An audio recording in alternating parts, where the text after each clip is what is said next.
Salve a tutti e ben ritrovati su ABC Django. Nel video di oggi abbiamo l'onore di avere come intervistato il grande Tcha Limberger, multistrumentista, in particolare violinista, però è stato veramente fantastico poter intervistare questo personaggio così grande. Sono stato a Roma qualche giorno e ho passato del tempo con lui, abbiamo cenato assieme, insomma condiviso dei bellissimi momenti. È una persona straordinaria e voglio ringraziare per l'appunto Federico Procopio che mi ha permesso di fare questa intervista, che ha messo a disposizione la sua casa, quindi grazie mille Federico, e vi invito ad iscrivervi al canale se non siete ancora iscritti.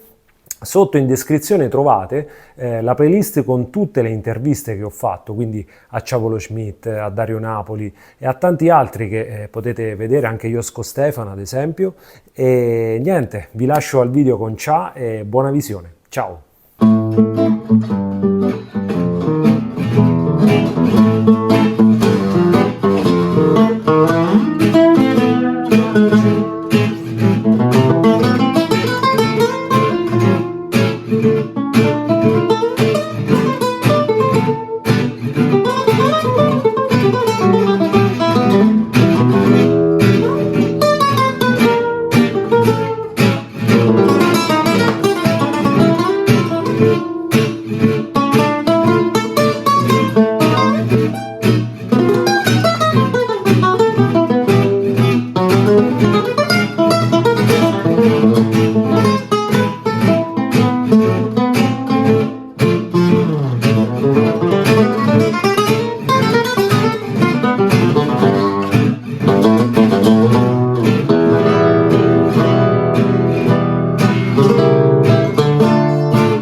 Salve a tutti ragazzi e benvenuti su ABC Django, jazzmanouche.it se arrivate dal mio sito web.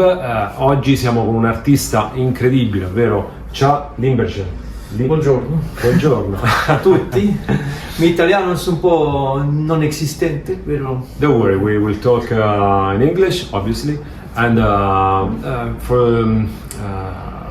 thank you so much for spend your time for us.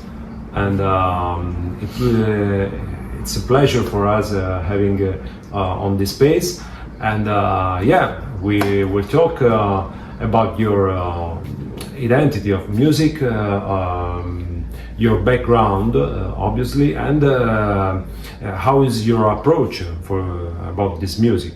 So let's start, and if you want to say who are you and where are you from, what is your story?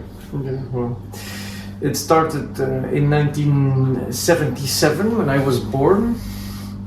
I was born 2 months and a half early, so I was in couveuse, incubator, and that's how I lost sight, which I mean is lucky in such a way that I never have seen, so I've never missed seeing because I've never seen, so it's a normal thing for my life.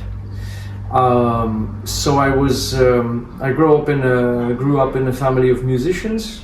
My father was, or is still, a guitarist, a rhythm guitar player, Tcha Limberger.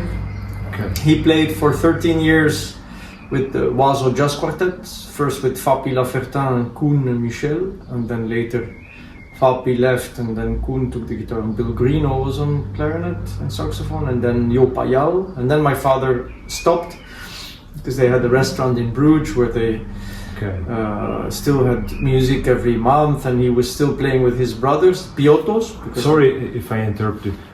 You can talk about Oiseau.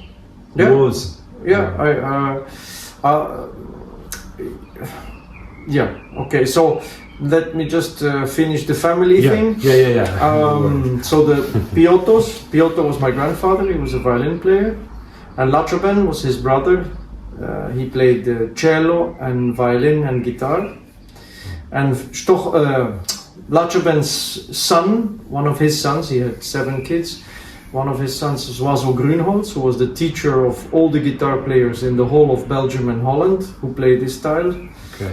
Not directly, he was not really teaching, but he was composing fantastic waltzes. I don't know how many, like 10 or 15, and beautiful solo guitar compositions. And also very good solos that he prepared in advance, and very elegant style. Wazo Grunholz, and then Lachoben's daughter, Wazo Grunholz's sister, right? She's then the mother of Stochler, Rosenberg, and Moses. Okay. So our 2 grandfathers were brothers. The Stochler and Moses, and my grandfather were brothers. Okay. Lachoben and Piotr. And so Piotr had 3 sons who played music. Jan, the leader of the band, who plays violin and guitar. Storo was the most talented musician I've ever met in my whole life. Tcha Limberger, who played trumpet and guitar and double bass. Okay. And my father plays guitar. He's a good singer, and he played some piano as well, and a bit of double bass as well. And in 1964, some of the Gypsy, I don't remember whom, most likely Piotr and maybe a couple of his sons, but maybe even Bamboula Ferret or maybe Fapi, went to play in a bar, in a restaurant near Ghent in Belgium, in St. Maartensbuiten. And that's where they met Koen de Koter, or that's where Koen de Koter met them. And Koen de Koter is a fantastic musician, a Flemish man, who became such good friends with Fapi and my father that he learned Romanes, the Gypsy language, my father tongue, so to speak, because I have a mother tongue and a father tongue. My mother tongue is Flemish and my father tongue is Romanes, Gypsy language. And with the Sinti and the Manouche, the dialect that we speak, that dialect of Romanes, because Romanes is a big language with very different dialects all over Eastern Europe and Western Europe, up until Spain, but there they call it Calais, and it's almost extinct, but some people still know some Calais. Anyway, I know.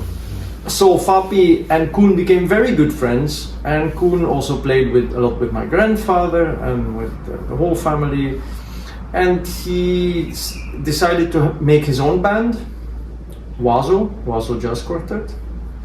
First it was with what's his name again? The American guy, an American rhythm player, and Michel Verstraeten on double bass, Koen on clarinet and saxophone, and sometimes even violin, and then Fapi on solo guitar, and then they somehow changed rhythm guitar player, and it became my father, and he played with them for 13 years.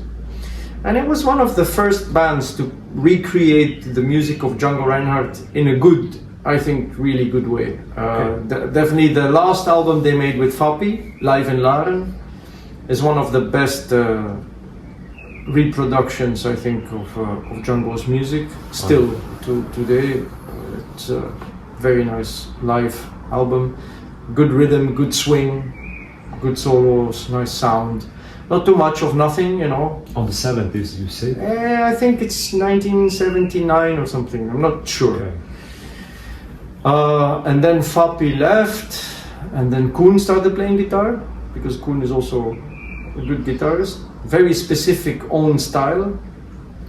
Nobody plays like him, which I find very interesting.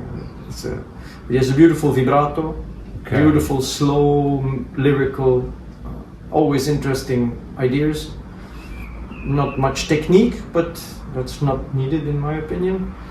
And then, so that's these guys were really my references when I was a small kid. But on the other hand, when I was a small kid, I wanted to play flamenco, or at least something that sounded like flamenco, because in Sainte-Marie-de-la-Mer, in the south of France, there is a gypsy pilgrimage to which both Sinti, Manouche and Roma also come, because the Catholic pilgrimage. And there's a lot of music making, and there is the Gitanos from southern France, from Camarga, they play this kind of flamenco imitation that was led by Manitas de Platas, José Reyes, the father of the Gypsy Kings, by the way. Okay. And my father and Koen and Fapi, they learned how to do that, and they were on tour with Tcha Bayardo, who was one of the sons of Manitas, when I was born, and I was born too early, so they didn't have a name yet, and they decided to call me Tcha because they were on tour with Tcha. Interesting. And so when I was a small kid, like 2 years old, the ritual to put me to bed was listening to an album of one of these southern France flamenco-like groups. And I wanted to sing that. And then when I was 6, Koen showed me the first 2 chords, and then the next week my father showed me another set of 2 chords. And then later Koen showed me most of what he could show me about how to play flamenco, but there was no real flamenco playing in Belgium. And I started, fortunately, unfortunately, I don't know, but I started playing concerts by myself. And people loved it because in Belgium people don't know much about flamenco, so they hear a small kid being very enthusiastic and singing and playing the guitar and singing his soul out, and they loved it, but it was not really very good, I think. But how many years? I think I started when I was like 8, maybe 7, 8, and then until I was 12 I did that. But by the time I was 12, I really knew that I have to do something else. I was also I was learning all kinds of instruments like charango and mandolin, and all kinds of flutes from South America, Indian flutes, flutes from also from India, from Turkey, from Tunisia, percussion, all kinds of things. And I was also playing banjo in a New Orleans band. Wow. And then I started, got very interested in the clarinet, and I made myself first a bamboo flute with a clarinet mouthpiece, and then I changed for a real clarinet. Fapi gave me my first clarinet. It was a very bad instrument, but it was the first clarinet I had, and then my parents bought me a proper study clarinet. And then I changed my flamenco guitar for a Django style guitar. Okay. When I was 12, and then Dick van der Harst, another very important person in my life, taught me about the real pick that you need for this kind of style. It's really big. This is the normal. This is what should be normal. I think. This is nothing. This is okay. It's special in that sense that nowadays people think you can play with the Dunlop. Yes. But you can't. You don't. You never get the right sound. In my opinion, in my own opinion. And I know some people have other opinions, obviously, because everybody now plays with these Dunlops. I don't understand it. If you want to play this style and you want to have sound, acoustic sound, not amplified, blah blah blah, yes, you need this. And you need to learn how to play with it. It's not like you take a pick and you go tick tick tick and it works. No, you have to learn how to make it work, because there's a specific technique to eliminate all the parasite noises that you don't want and to make only the noise that you want to make. And you have to learn how to do it, and it's not easy. So now they use the Dunlop because it's easier to get started. But it's actually, I don't think it's a very good development, but that's, it's out of my hands. But Django never played with Dunlop, for example. Fapi also would never play with Dunlop. Yes. Renaud Dardenne would never play with Dunlop. Benjamin Clément wouldn't play with Dunlop, not for this style. Even Moses Rosenberg wouldn't play with Dunlop. So some people still hold on to the real thing. So when I was like 14, somebody showed me, Dick van der Harst, who is a multi-instrumentalist who plays bandoneon and guitar and Scottish bagpipes and drums and violin. Wow. He's a very, very interesting guy. Multi-instrumentalist and a composer. And he showed me a lot of things. He made me understand a lot about harmony as well. How it works. Yeah, how it works. Voice leading, why to choose this chord and not that one, where, and you know, and how to listen to what Django actually really does, not what you think he does. Yes. It's not the same. And so on and so on. So that and Herman Schamp is another of my main teachers, who is a classical guitar player originally, but he also took a lot of lessons with Fapi, and then also got very interested in music from Paraguay, Guarani, musica Guarani. And so yeah, I mean, I've got a lot of teachers, but nobody was my teacher. Everybody just showed me this or that. You know, earlier I used to say that I'm an autodidact, but I think that's a wrong way of putting it. I've learned from everyone. I didn't have my teacher, but everyone showed me. One day, you know, I would be sitting in our home. You know, in our home there was always there were always people coming in and out, going in and out with instruments, and showing my dad a guitar, or asking him if they should buy it or they shouldn't, or what he thought, or whatever, or just to show him their new acquisition, or coming to rehearse or to learn a tune or whatever. So there was always people with instruments, and I would also be sitting in a corner with my guitar playing something, and then somebody would come and say, "Who showed you this?" And I would say, "My uncle Jan." "Ah, okay, that's good, but you can also do this." Okay. Oh, and I was like, "Oh wow, cool. Oh yeah, thank you." Cool. And I would like try to use it, apply this new knowledge in all the other songs, and see if I can fit it in, blah blah blah. So I learned from many people. And then when I was 16, I spent a couple of weeks in Gerlen, in where Moses lives and Jimmy lived then, and Stochelo, and all those cousins of mine. And I noticed that nobody was playing the violin. Like, my family was transforming into a kind of a factory of guitar players, a fábrica de guitarristi. Yeah? And I was like, where's the violin? You know, my grandfather was a violinist. Stochelo's grandfather played violin and cello, you know, and only guitars, and only very fast. And what's happening here? You know, I thought we have to. And then I found some recordings of Stadl that I really still love. I think it's fantastic, beautiful violin playing, Manouche style.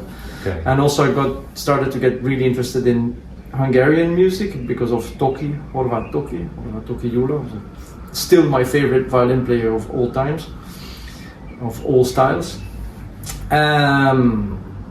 Other people would say it's Heifetz, but anyway, and Toki is just amazing. And so I decided maybe I can at least try to play a bit of violin, like a couple of melodies, just like the old Manouche, just like Fapi's father Tzavele or Bambula. They were not great violinists, but they could play a song, you know. Yes.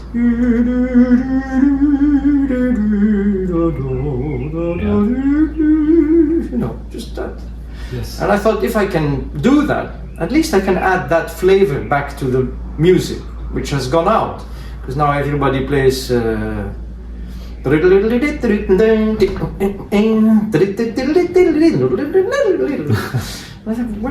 the real Manouche sound actually? Where did it go?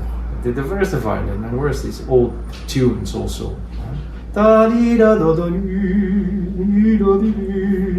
Tino Rossi and all these things. Anyway, so that's how I started playing violin, and then obviously and I forgot that I played clarinet. I also played clarinet pretty well. I started to become really good clarinetist when I stopped playing, when I was like 23. I realized I cannot do and guitar and violin and clarinet and really practice all that I need to practice. Mm-hmm. So I decided, and it was give me a bit of vertigo because I was really afraid, like maybe I'm never gonna make it on violin, and then I will have stopped playing clarinet for so long, and it's a pity because I was pretty good then. And now I'm actually picking up the clarinet again, and very happily. Just to also, again, same thing, just melodies. I'm not gonna start practicing Don Ali on clarinet. But just Lentement Mademoiselle, for example. Yes. That's the ultimate clarinet melody, I think. It's beautiful. Or Melodie au Crépuscule or something. Just play the melody nicely. And and then let the guitarist do his job, and then just play the theme. Yeah, it's great. Beautiful. So that's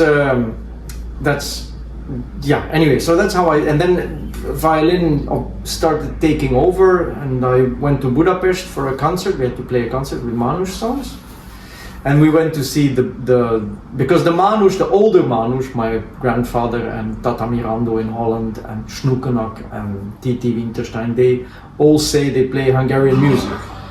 But it's not really Hungarian. It's something that sounds a bit like Hungarian music, but it's not like the Hungarians play it. The Magyar nota style is very complicated, has very complicated unwritten rules, and you have to speak Hungarian actually anyway to really be able to play it properly. So we went to see some really good players. Boros was still alive then and playing very well. And we went to see Járóka Sándor and Bufo Sándor, Molnár Laci on double bass, Ürmös Sanyi on cimbalom. Anyway, it was fantastic. It was just dreamlike. And that's when I decided, okay, I have to learn this music. I really have to. There's no, And then somebody said, you can only play this music when you speak Hungarian. So I learned Hungarian. I went to Budapest. I studied for 1.5 years. And I'm still studying, but that was when I was 23, 24. And then later I went to Transylvania and learned a lot of Transylvanian music as well. And then I went to Greece and learned Greek and a lot of Greek music, mainly from Asia Minor. The kind of latest project is to learn Miroloi and Skaros and that style of music from northern Greece, which is very specific. But we'll see what happens. I'm 49 almost, so yeah. And I have 3 children and work, and traveling and concerts and still practicing as much as I can every day. I practice some classical pieces at home. I never play classical music on stage because I'm not a classical musician in my soul. I can't. Okay. I love it. I love to listen to it and I love to practice it, but I can never learn a tune 300% for when I get on stage to lose, until you have like 95% and then it's good. I always lose much more. So I can never really play something without mistake. I can play things nicely because I make the music happen in the moment. Yes. I try to reinvent the way I play it. Every time you play. Yeah. It's never the same. Which also means that sometimes you just make a mistake. Because you cannot... my concentration is high, but it's not... I'm not the superhuman. So you make a mistake here or there. But I prefer to make a mistake sometimes.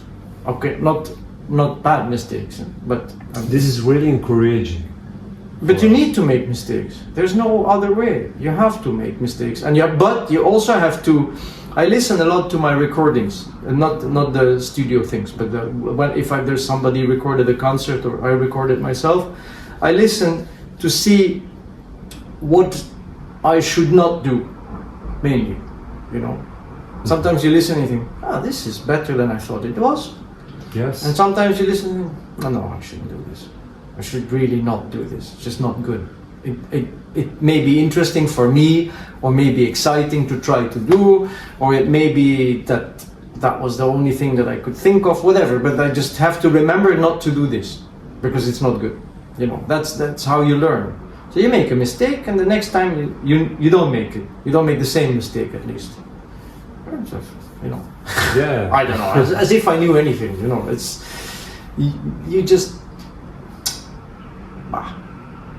music is alive, you have to, it has to, I love rehearsing, and I love making things,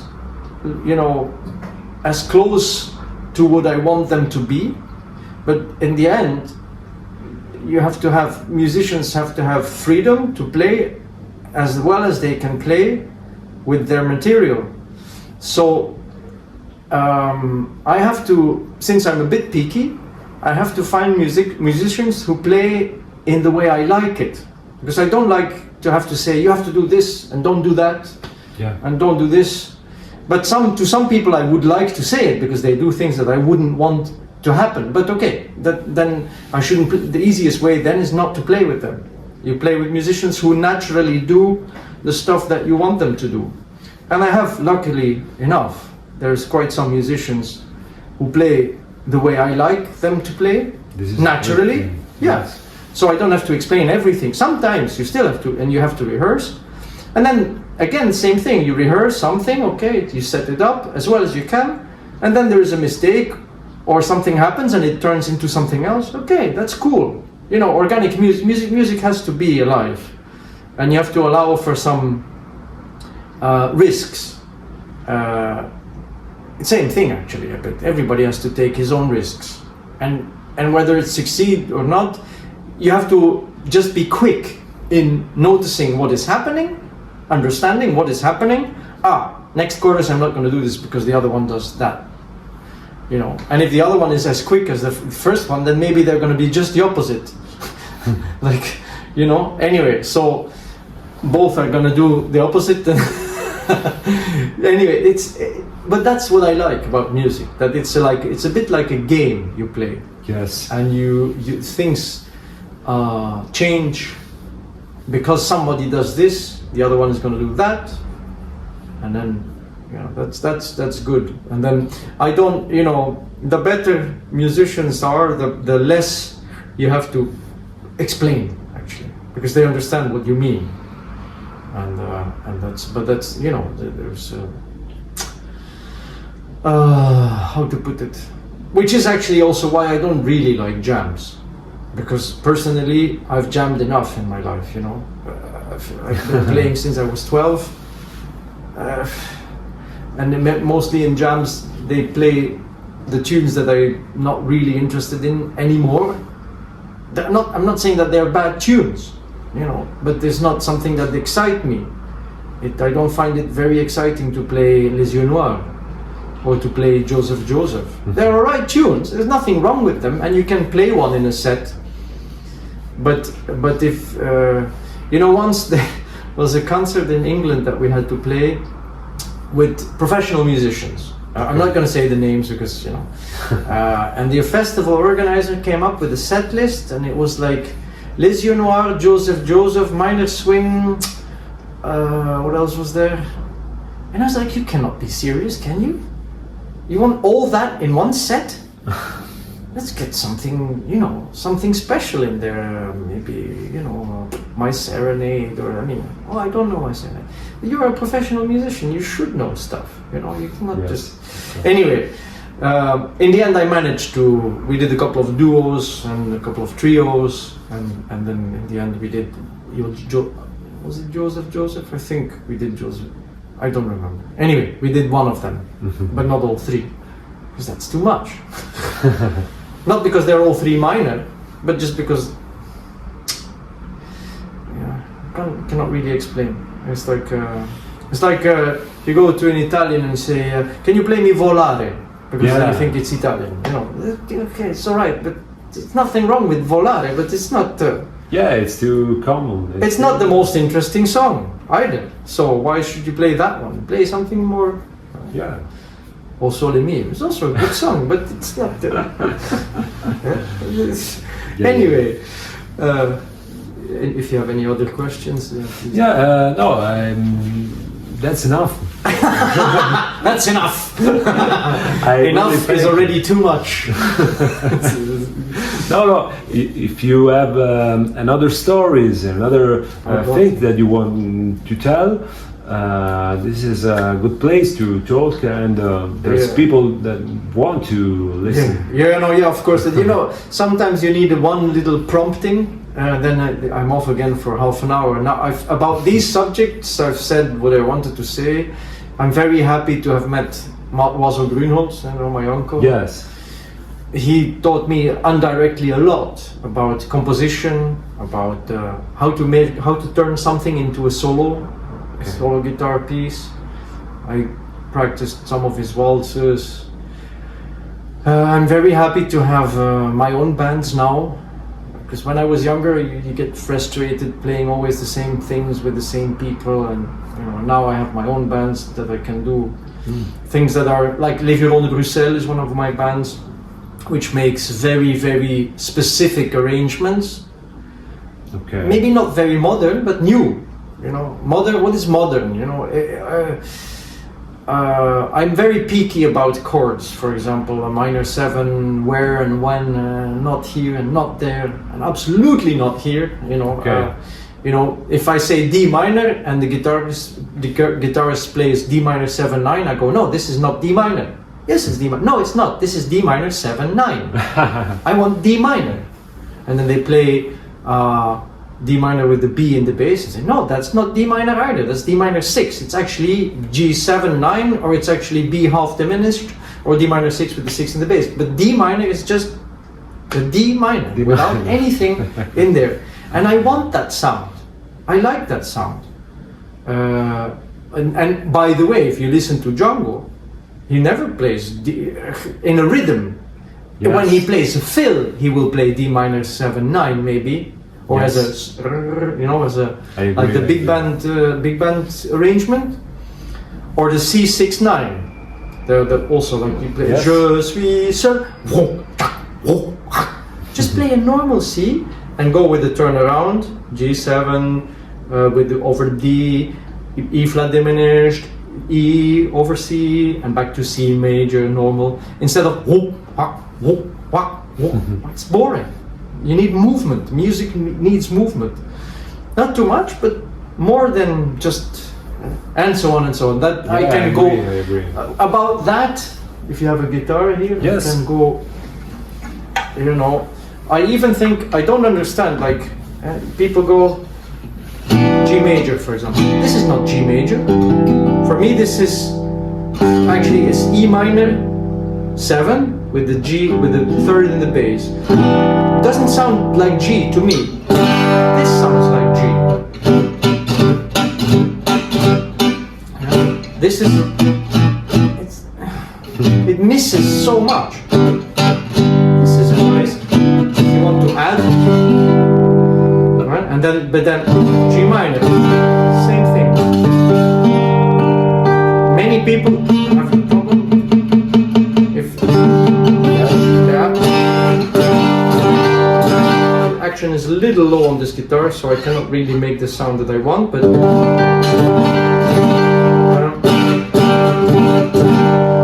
if I'm telling to people very often, your left hand has to be really good, because people forget about the left hand a bit. But if your left hand is not really good, like say like this, you can hit as hard as you can. It's never gonna sound. It's only gonna sound if your left hand is really exactly there, not here, and also not here. This is full body sound.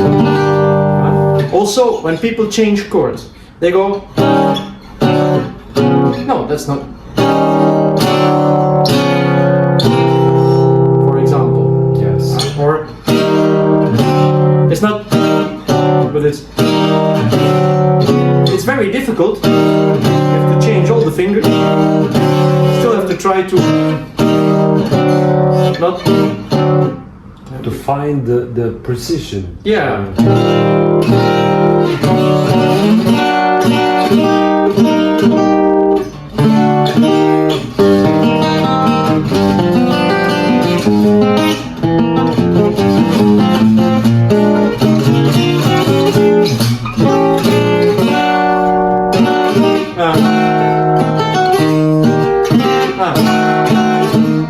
That's a hard one, but diminished and yes.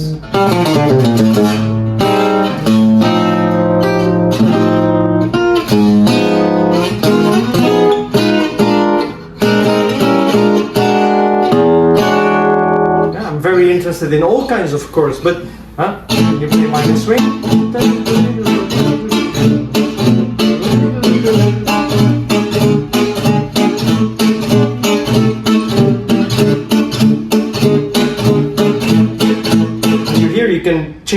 colors. Or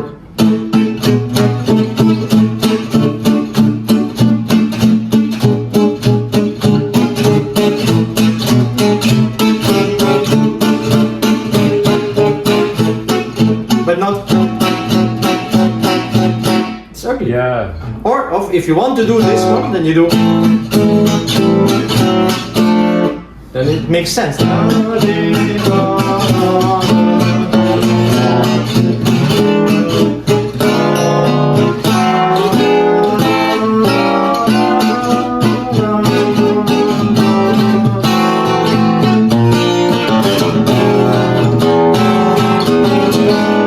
But like that, I can go on for ages, and I can be very annoying about that.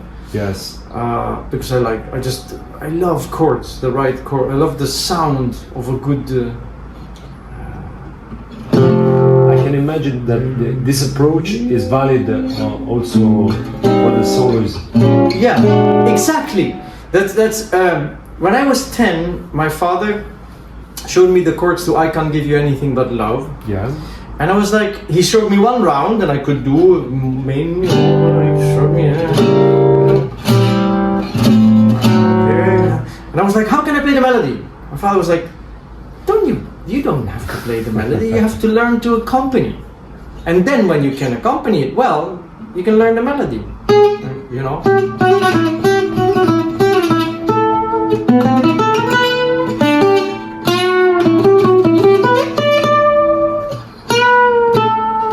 And here you come about storytelling. That's another very important thing in my opinion, is that, yes, you know, if you play or you play, it's a very different story. You know, it's true.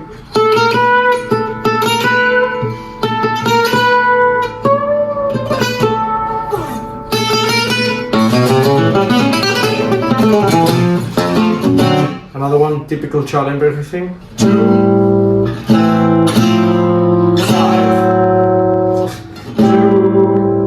7. Yes, minor 7. Yes, because it's 2. It's not the 1. This is the 1.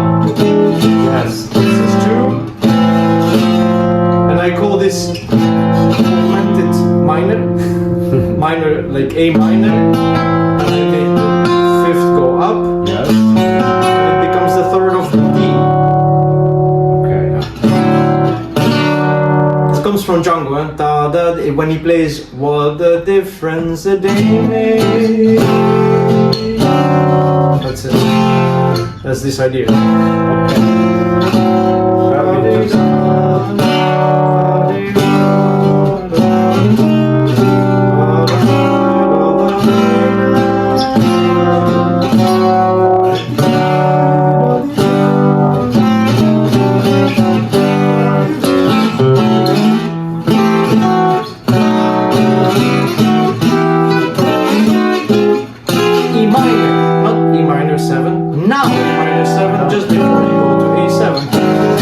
Etc. Yes, yes. I remember my father, for example, when he showed me Nuage, he was like da da dee da dee da da.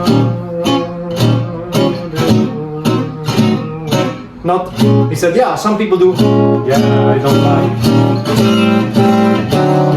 Well, I like the idea, and sometimes you can do it, but it depends. Also, people play it very slow now. Yes. To me, yeah, Now it works. that's not really Nuage. I mean, Nuage is a dance tune.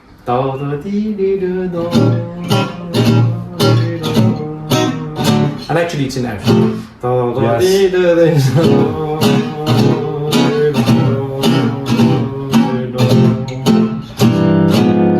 And then you get this, I have to...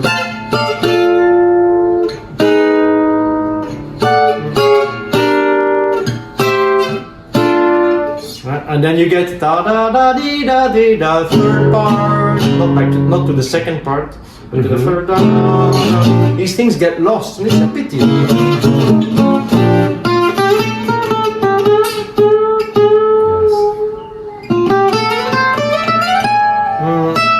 I don't know this bit.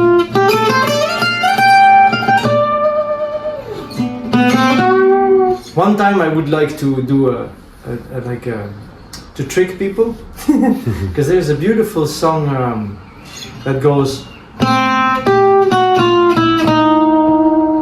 but it's what is it? I tremble. No, what's the first phrase? I forgot the first phrase, but I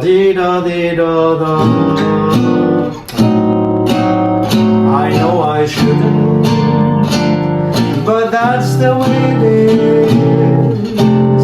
I tremble at your touch.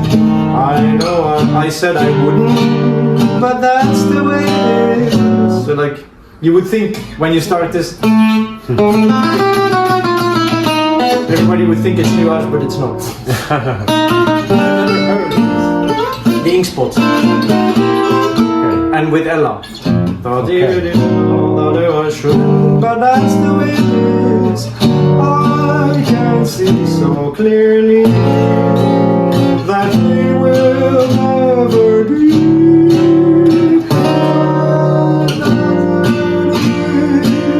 With people like you and me. Beautiful song. Yes.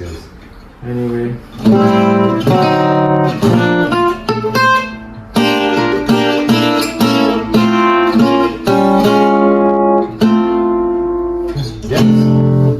And so on and so forth. I can really go on for hours about this. Yes. It's maybe too technical, but no worry.